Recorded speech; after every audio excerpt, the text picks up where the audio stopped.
It all started on a quiet Sunday afternoon in Willow Creek, a small town where life usually moved at a gentle pace. The supermarket was busy, but not chaotic. The soft hum of conversation, the squeak of cart wheels on the polished floor, the occasional beep from the checkout counters. Among the shoppers, nobody seemed to notice the little girl in the bright pink dress holding the hand of a man much bigger than her. To a casual observer, she might have looked like a daughter shopping with her father, but to those who looked a little closer, to those who noticed her eyes, there was something unsettling. Her gaze wasn't curious or playful like other children's. It was fixed, guarded, and quietly desperate, as if she was silently screaming for someone to see her without making a sound. The moment that would change everything happened in the cereal aisle. Officer Daniel Hayes, a veteran cop with 15 years on the force, had been off duty but stopped by the store to grab groceries for his own kids. He strolled down the aisle, scanning the shelves for the cereal his daughter loved when movement caught his eye. A small hand, lifting in a way that didn't match the playful wave of a child. Her palm was open, fingers slightly tucked, and she held it in front of her chest for just a moment. It was quick, subtle, and if Daniel hadn't recently attended a seminar on child rescue signals, he might have dismissed it entirely. But he knew this gesture. It was the silent hand sign for "help me." His heart slammed in his chest. Viewers, if you believe in kindness, in second chances, and in the power of noticing the small things that could save a life, please take a second to like this video, share it, and subscribe to Kindness Corner so we can keep bringing you stories that remind the world to care. You never know, one moment of awareness can change someone's entire fate. Daniel's instincts took over. He didn't rush toward them. That could spook the man and put the girl in more danger.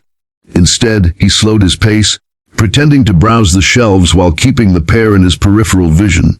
The man holding her hand had tattoos up his arm, a watch with a cracked face, and a grip that looked more like possession than protection. The girl didn't speak, didn't smile. She simply walked where he led, glancing at no one except Daniel for that brief signal. Daniel's training told him that situations like this could go south in seconds, so he moved carefully. He tapped his earpiece, calling in a discreet code to dispatch, letting them know the possible abduction in progress. As they moved toward the back of the store, Daniel followed at a distance. He watched the man glance over his shoulder twice, his movements becoming faster, more erratic. The girl's steps were small, almost hesitant, like she was trying to slow him down without making it obvious. When they passed a freezer section, Daniel caught her eyes again.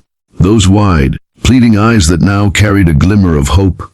Backup was on the way, but every instinct told him he couldn't wait too long. Something about the man's body language screamed urgency, as if he knew time was running out.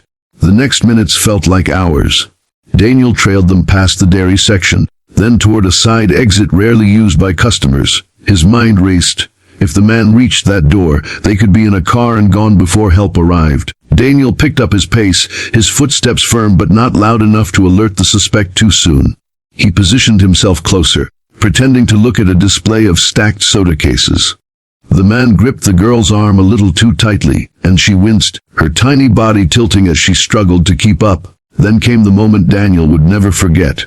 Just feet from the side exit, the man glanced around and shifted his grip, pulling the girl faster. Daniel stepped forward, his voice steady and authoritative as he announced himself as a police officer. The man froze, tension radiating from him like heat. For a split second, the air between them felt heavy with possibility. Fight, flight, or surrender. The girl's eyes darted between the two men, her little chest rising and falling rapidly. The man tried to speak, muttering something about it being a misunderstanding, but Daniel wasn't buying it. Backup arrived just in time, officers surrounding them in a coordinated move. The girl was gently pried away from the man's grasp and ushered into Daniel's arms. He knelt to her level, telling her she was safe now. It was only then that her tiny frame shook, silent tears streaming down her cheeks as she clung to him. Later it would come out that the man was not her father, not even a relative. She had been taken from a park 2 towns over, and for days no one had been able to find her. Her parents had been living in a nightmare, scouring every possible place while fearing the worst. That supermarket rescue was not just luck, it was a miracle born of a single signal and the fact that one person recognized it. Daniel visited her family the next day.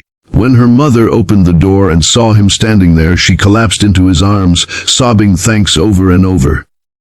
The little girl peeked from behind her mother, clutching a stuffed bunny. She didn't say much, but she smiled for the first time.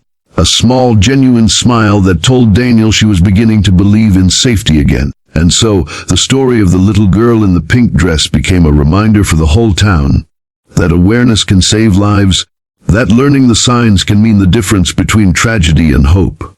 Daniel knew he hadn't just done his job that day. He had answered the quietest cry for help, the kind most people never hear. If this story touched your heart, please like, share, and subscribe to Kindness Corner so more people can hear stories that inspire us to watch out for each other. Your engagement helps keep these stories alive and spreads awareness that could save someone's life.